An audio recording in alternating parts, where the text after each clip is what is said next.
Good afternoon, everybody, and welcome to this lunchtime press event on leading transformative action further, faster together. My name is Libby Ferguson. I'm Director of Policy at the Climate Group, and it's an absolute privilege to be moderating this event today. At the Climate Group, we work with businesses and state and regional governments to drive climate action fast.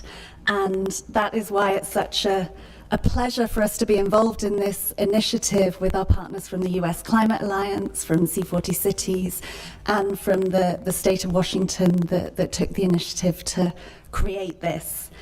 The Climate Group is secretariat to the Under2 Coalition. We've just had the first session of our General Assembly downstairs with states, over 50 states and regions from all over the world. And we now make up over 250 governments, over half of the global GDP, and we represent over 2 billion people. So it's really a force to be reckoned with. And state and regional governments, the story this morning has all been about implementation and action. States and regions can pass laws, they create better and more sustainable conditions for business, and they influence behaviour change. And they're also ahead of the curve in setting net zero targets. So today's announcement is really a welcome reminder that on the path to net zero, we really need to be focused on the 2030 timeframe and on action and delivery now. We've got a really phenomenal lineup of speakers today. We're going to be taking you on a whirlwind tour of the globe to witness all the action that's taking place at this level of government. And to kick off our whirlwind tour, it is my absolute pleasure to introduce the instigator of this initiative, an individual who's been working tirelessly. I remember you when we met in 2015, Governor Inslee, and you were really kind of driving the climate action agenda, not only in the US, but also globally. So please give a very warm welcome to Governor Jay Inslee, the Governor of Washington.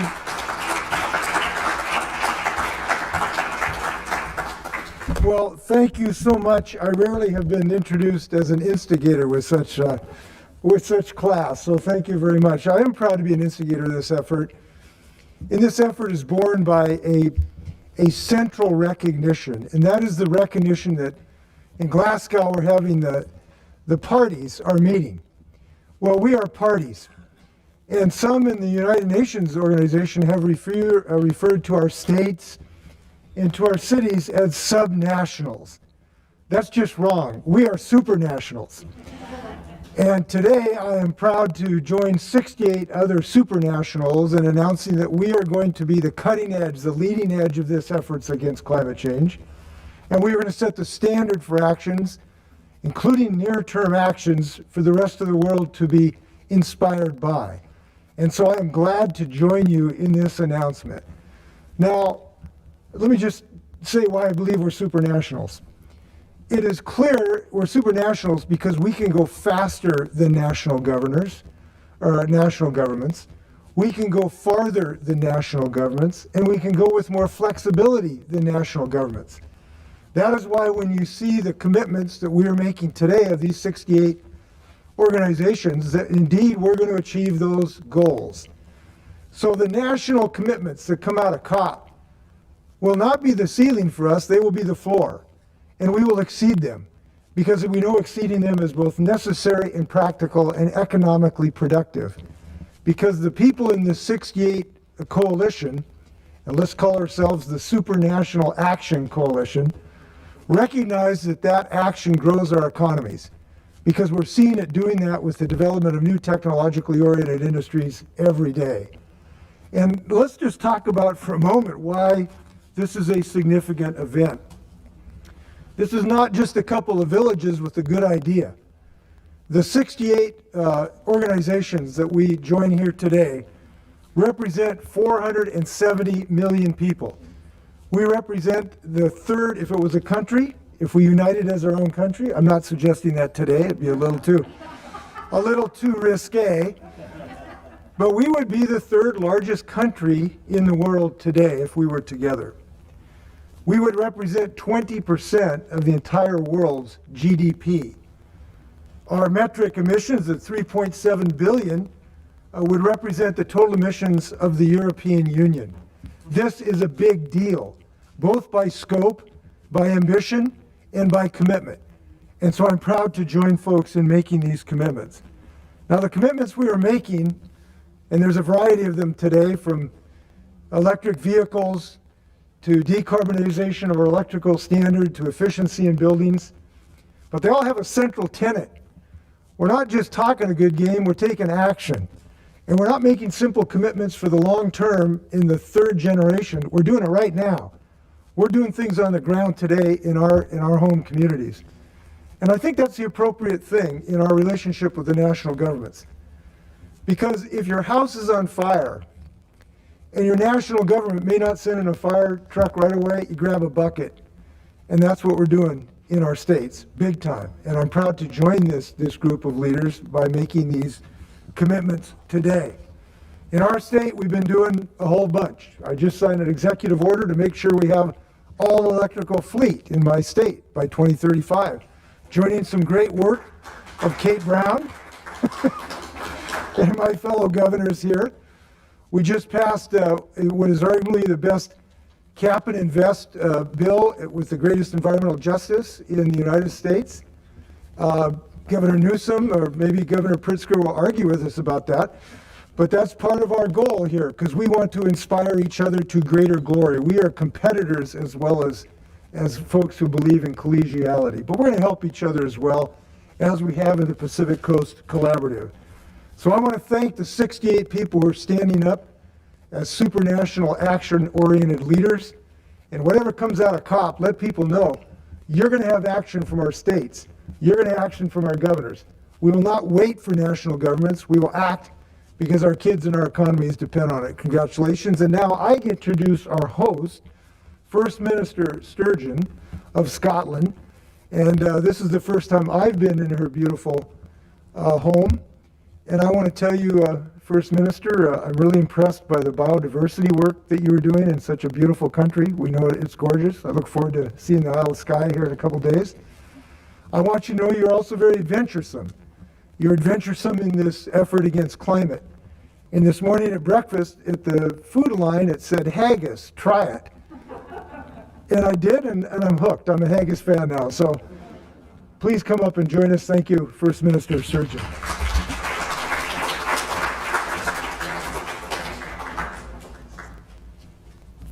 Thank you very much indeed, Governor Inslee. It's a real pleasure and privilege to be joined here today by you, by your wife and colleagues. I'm delighted that you're visiting Scotland for the first time. I'm even more delighted that you're heading to the beautiful Isle of Skye in a couple of days. I can guarantee that you will have a wonderful time there in the most beautiful scenery that you will find anywhere in the world. I can't guarantee the sun will shine, but whatever the weather, it will be atmospheric, but please enjoy and eat plenty of haggis. Those of you here who joined me in the beautiful surroundings of Stirling Castle last night were treated to vegetarian haggis, which is also wonderful.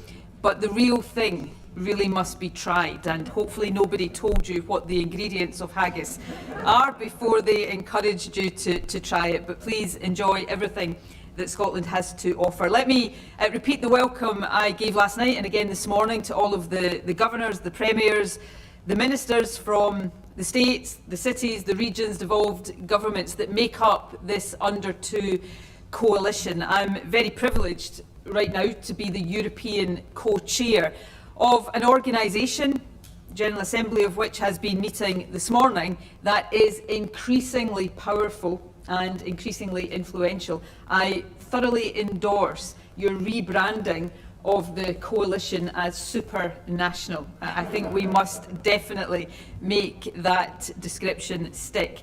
But I think it's worth reflecting on the journey the Under2 coalition has taken. It established itself a mere 6 years ago, and yet today it stands as a partnership of 260 members representing almost 2 billion people across the world And crucially, and this is a crucial and vital statistic that should give us confidence in our ability to influence others, we represent 50% of the global economy. And the coalition is based on a simple but very powerful understanding. Firstly, that it is our cities, regions, states, devolved nations that very often are those closest to the impacts and the consequences of climate change. But secondly, that so many of the actions that all of us need to take to tackle climate change, whether that is passing legislation, issuing executive orders. I've always wished that as First Minister I had the ability to just issue executive orders. I would very much enjoy doing that. Whether it is transforming infrastructure or investing in solutions, so many of these actions fall to governments like ours to take. And as we face up to that, there's no doubt at all that we really benefit from working with each other and learning from each other. And if we show leadership and earn the credibility that comes from delivering the actions that will lead to the delivery of the bold targets we set, then we have such a huge potential to influence the actions of larger national governments. So this organisation is powerful. It has many achievements already to its name, and it is, of course, now raising the scale of its ambitions. Rightly so, given the urgency of the climate emergency that we are living through right now. The new Memorandum of Understanding, which I had the privilege of signing just this morning, is a prime example of that increased level of ambition. That Memorandum of Understanding is committing all of the signatories to reach net zero emissions by 2050 at the latest, and where possible to do that earlier. In Scotland, we're committed to reaching net zero by 2045, because as a developed nation with the natural assets that we have, not least our wonderful nature, allowing us to restore peatlands, plant more trees, we can get there quicker than some other countries can, and if we can, we should. The Memorandum of Understanding encapsulates the ambition all of us need to show if we're going to limit global warming to 1.5 degrees, which of course is not something that should be seen any longer as optional. It must be seen as necessary and a driving imperative for all of us. But the other example and illustration of that increased level of ambition is, of course, the Further, Faster Together document that we are launching today. A number of governments, again, as the Governor has said, representing a significant portion of the world's economy, coming together to highlight the actions that we are taking to deliver on the bold targets that we have set. Covers 32 different policy actions, areas like decarbonising energy, reducing waste, supporting climate justice. Now, here's the important point, and it's one that Governor Inslee has already made. Not all of us are doing all of the things in this document, but that is the point, because part of what we are seeking to do is challenge ourselves and challenge each other to go further and faster.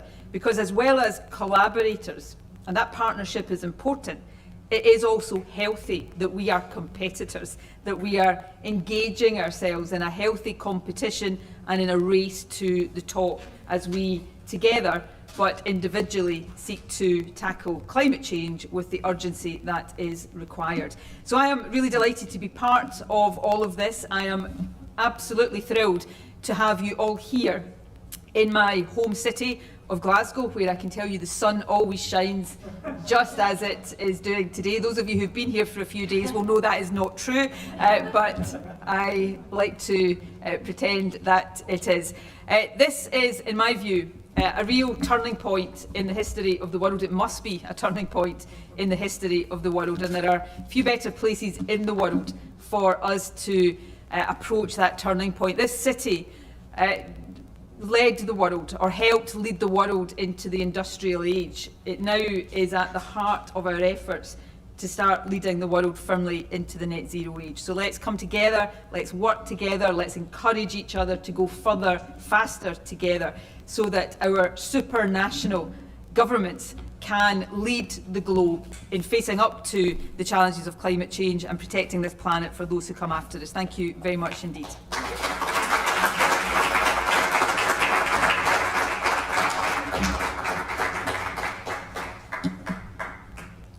Thank you, First Minister Sturgeon, and thank you, Governor Inslee, for those really stirring and inspiring remarks as we kick off this session. So we're going to begin our tour today speaking with leaders from Europe, from South America and from Asia. So it's my absolute pleasure to welcome up to the panel Acting Governor Koo of Jeju Province in Korea, Arantxa Tapia, Minister of Economic Development, Sustainability and Environment for the Basque Country in Spain, and Governor Paulo Camara from Pernambuco in Brazil. Welcome to you all.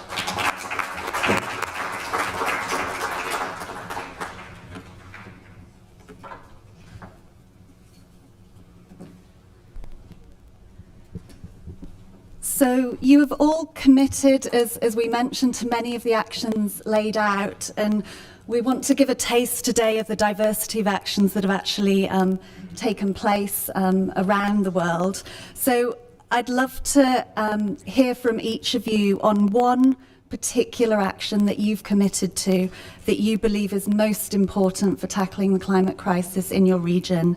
And we will start with Acting Governor Koo. Thank you for an insightful question. First of all, thank you for organizing the event, Governor J. Inslee. And I also thank Her Excellency Nicola Sturgeon and Special Envoy John Kerry, as well as fellow governors and ministers for this wonderful opportunity. To answer your question, Libby, our commitment in the energy and the mobility sectors are the most important for tackling the climate crisis in Jeju. As such, we have been pursuing the carbon-free island 2030 agenda. This is the 10th year, and in those 10 years, Jeju became Korea's #1 in renewable generation and electric vehicle. Estimates from Jeju Research Institute indicate that our green technologies can transform Jeju into only 300 island, meeting 100% of our own demand from clean energy and exporting twice as much to other regions. To fulfill this ambition, scaling up to the next level is essential. This is why our alliance between supranationals becomes very important. Earlier this May, Governor J. Inslee told my predecessor, former Governor Won Hee-ryong, what you are doing in reducing carbon emissions in Jeju is saving the glaciers in Mount Reindeer. Likewise, Jeju believes that our Halla Mountain is being saved by the efforts of the governors, mayors, and the premiers in this global coalition. And it is Jeju's wish to preserve the glaciers in the mountains of not only Halla and Rainier, but across the world through this coalition. Thank you.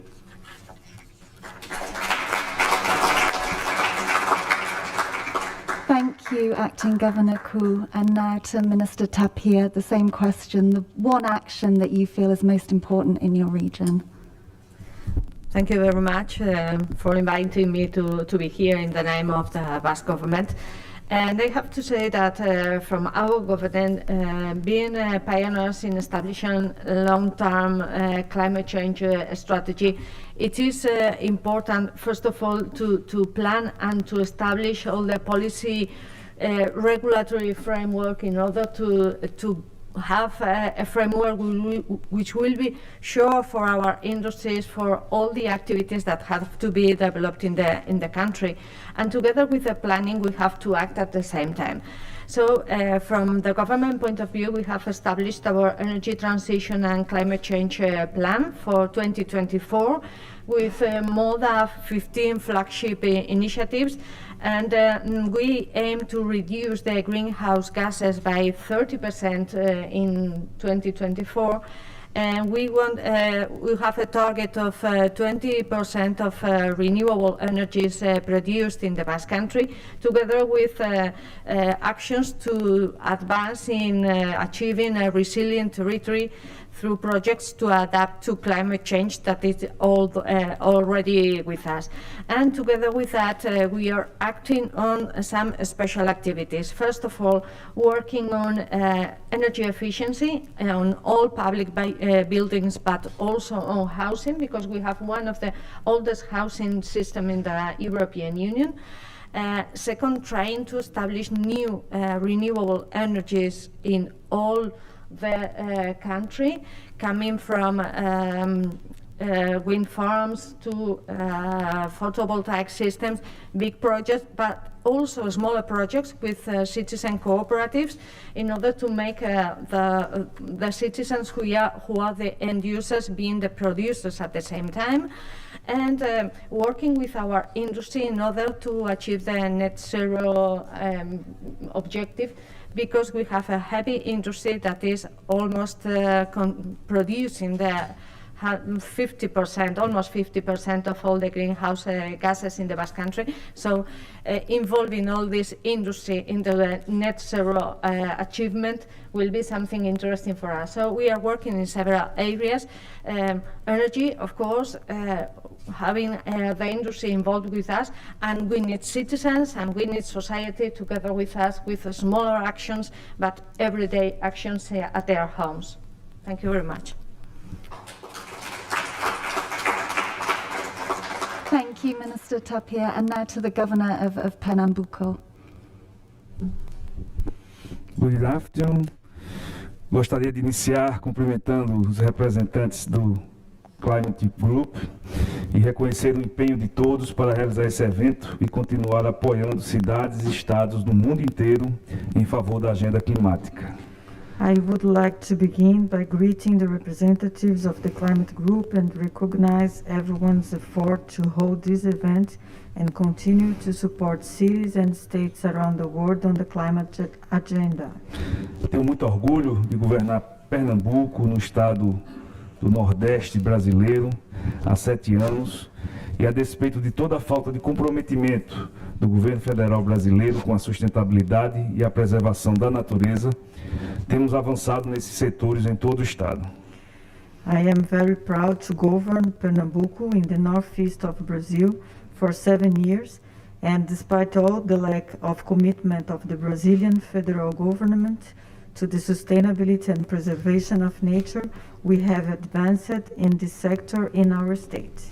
A região nordeste do Brasil tem demonstrado que é possível aliar desenvolvimento com sustentabilidade.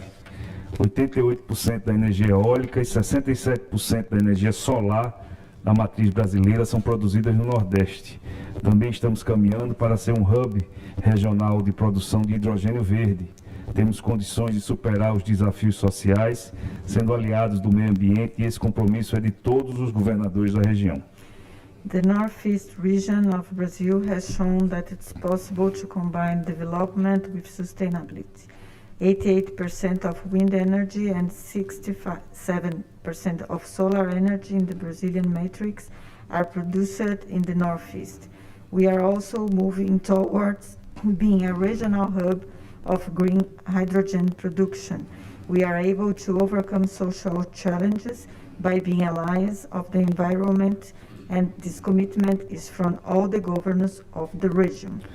Em Pernambuco, iniciamos nosso plano estadual de descarbonização, mas para progredirmos no debate da sustentabilidade, precisamos de planejamento, financiamento e inovação.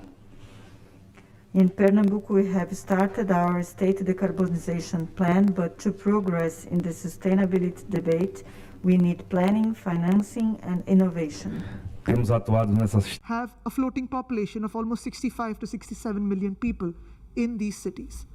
Now, this state is sort of wanting to lead the way in India for climate change. Thankfully, the Chief Minister is a passionate wildlife enthusiast. He's a passionate conservationist, Mr. Uddhav Thackeray. And he's given us the ability to dream of a better future, for a greener future. We've started with a movement called Maji Vasundhara. The Maji Vasundhara really means my planet. And we're focusing on the traditional 5 elements of nature. We've got air, water, wind, fire, and ether, or space, or what we as government call it, awareness. And we've been working with our own government, with looking inside, looking inwards, with our revenue collectors, district collectors, magistrates, municipal commissioners, to see what we can do for a better planet. But going beyond that, I'm going to lead some conversation in terms of what we are doing as the government of Maharashtra in all the aspects listed out here for further, faster, and together.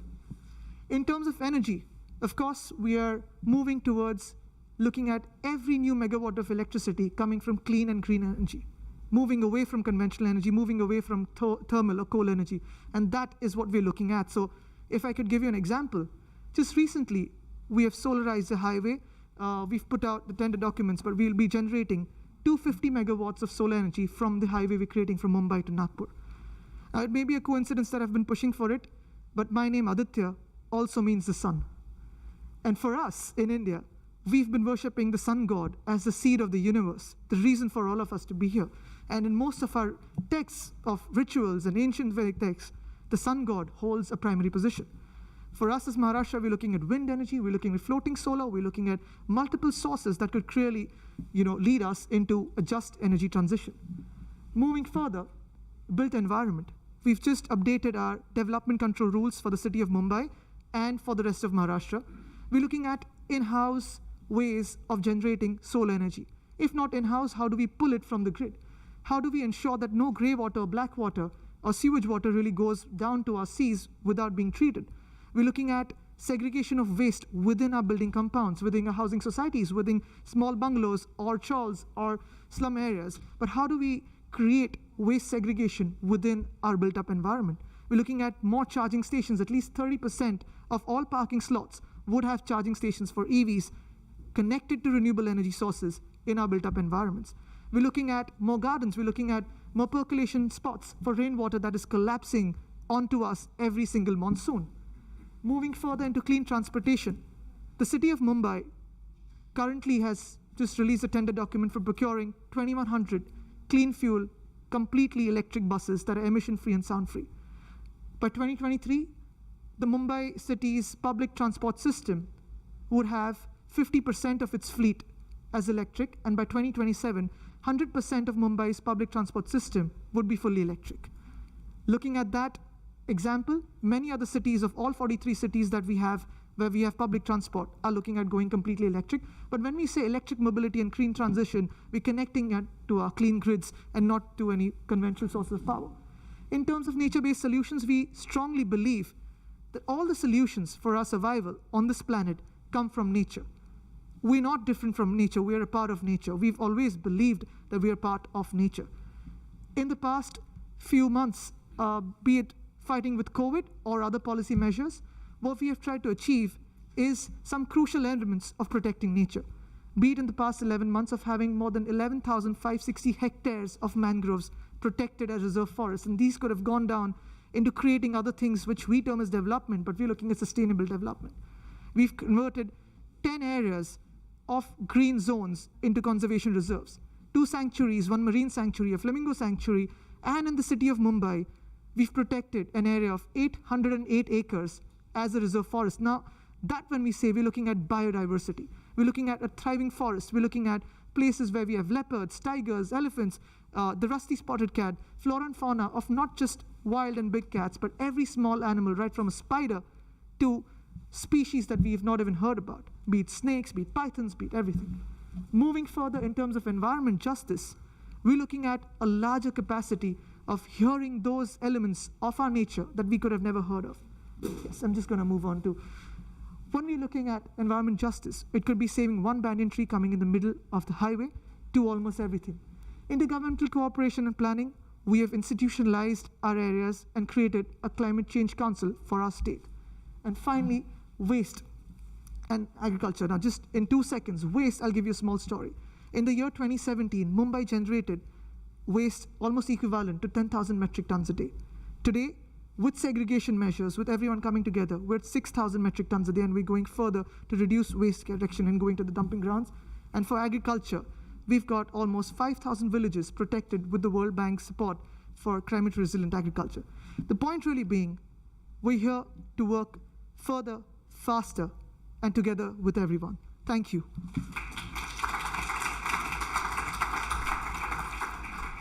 Thank you so much, Minister Thackeray, for that energy that you bring to this event. And to close, it is my absolute pleasure to invite our co-chair for the Asia Pacific for the Under2 Coalition, Governor Yang of Chungnam Province in Korea.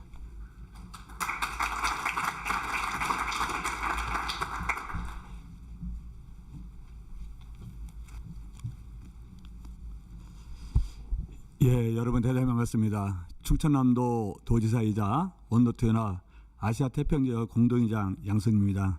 이렇게 만나뵈어 대단히 반갑다는 말씀을 드리고 오늘 행사 주재진 워싱턴 주지사님과 관계 여러분께 진심으로 존경과 감사 인사를 드립니다. Good afternoon, everyone. Good afternoon. I'm very glad to have you here all, and it's very honored to be. I'm very honored to have this opportunity to say hello to everyone and then make it clear that we are here all together for the same motivation. And especially my thanks goes to the Governor of the Washington State, Jay Inslee. Thank you for the invitation. And then I really appreciate all the effort put together by the climate group. Thank you. 제가 4번의 국회의원을 하다가 도지사에 출마했는데 도지사 출마 때 공약이 제1호 공약이 푸른 하늘 맑은 공기 프로젝트였습니다. 이런 제1호 공약을 지켜서 충청도의 노력과 여러 성과에 대해서 말씀 올리겠습니다.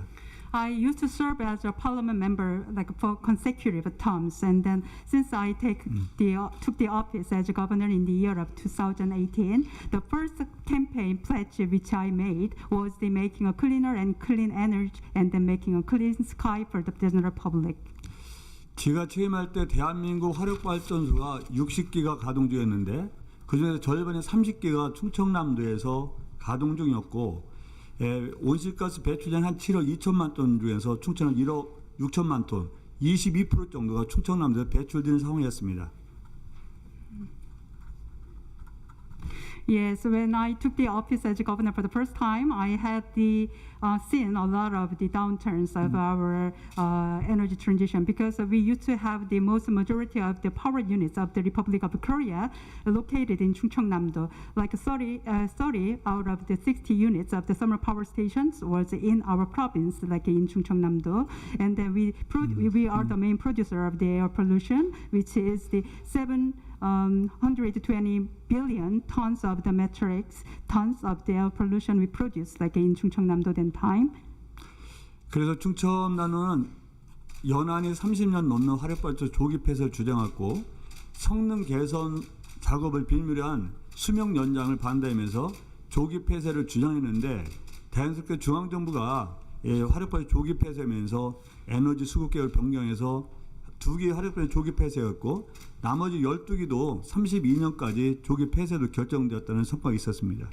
So our ministry insists like for those thermal power units, which is like more than 30 years old, like had to be re-extended its expiry date another 5 or 10 years. But with a strong against opposition by our government, we made it to make a close decommissioning of the power thermal unit by the year of 2030, earlier than expected. And we already made the close down of the 2 units of Boryong power thermal station, like 1 and 2 units, earlier than expected. So we made the persuasion like to the central government to put it into the our annual base energy planning to have this closure of the units earlier than expected without making enhancement. 물론 화력발전소의 폐쇄 권한은 중앙정부에 있습니다만 우리 충청남도는 이렇게 대한민국 화력발전소 전체가 절반이 충청남도에 있으니만큼 중앙정부에 강력히 촉구해서 2040년까지는 충청남도에 있는 화력발전소 조기 폐쇄하라 이런 주장을 하고 여러분과 함께 그 노력을 위해서 가열차게 노력하겠습니다. So since it is the authority by the states to put down or the decommission of those thermal power units, but as a local government, we will do what we can do to make it the earlier decommissioning of the power units as early as possible, let's say 2030. 태양광이라든 풍력, 수소 연료 전지발전소 등 2040년까지 최소한 재생 에너지 비율을 40% 이상 올릴 수 있도록 노력하겠습니다. Meanwhile, we will put the effort forward to make it the renewable energy capacity upgraded to 40% using the solar power and then the offshore wind power generation. 또한 충청남도는 이렇게 에너지가 전환되면서 고용 감소라든지 지역적인 위축에 대비해서 이미 정의로운 전환기금을 마련하고 그 방법에 대해서 대처하고 있습니다.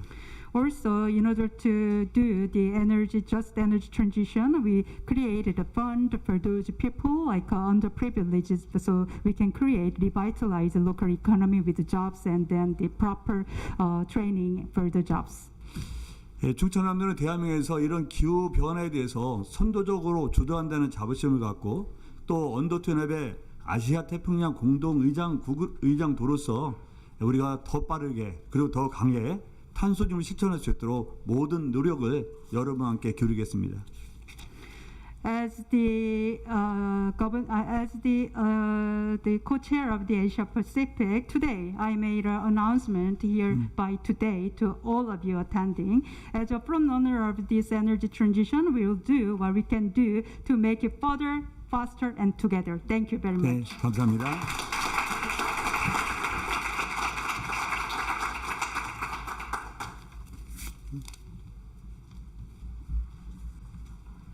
Wow, I think we need some lunch after all that.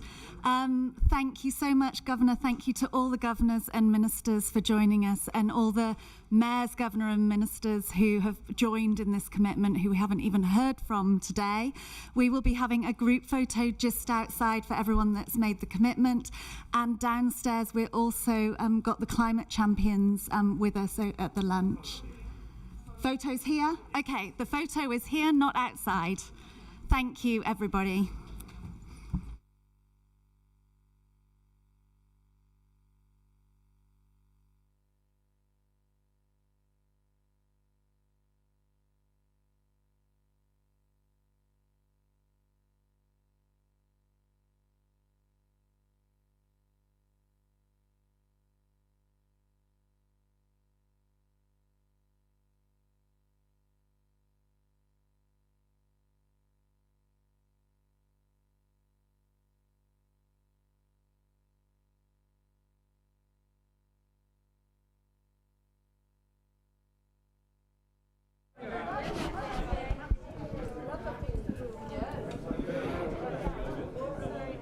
Everyone, if the principals can please come to the front.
Thank you, everyone. Please head for lunch downstairs. Everyone, please head for lunch downstairs.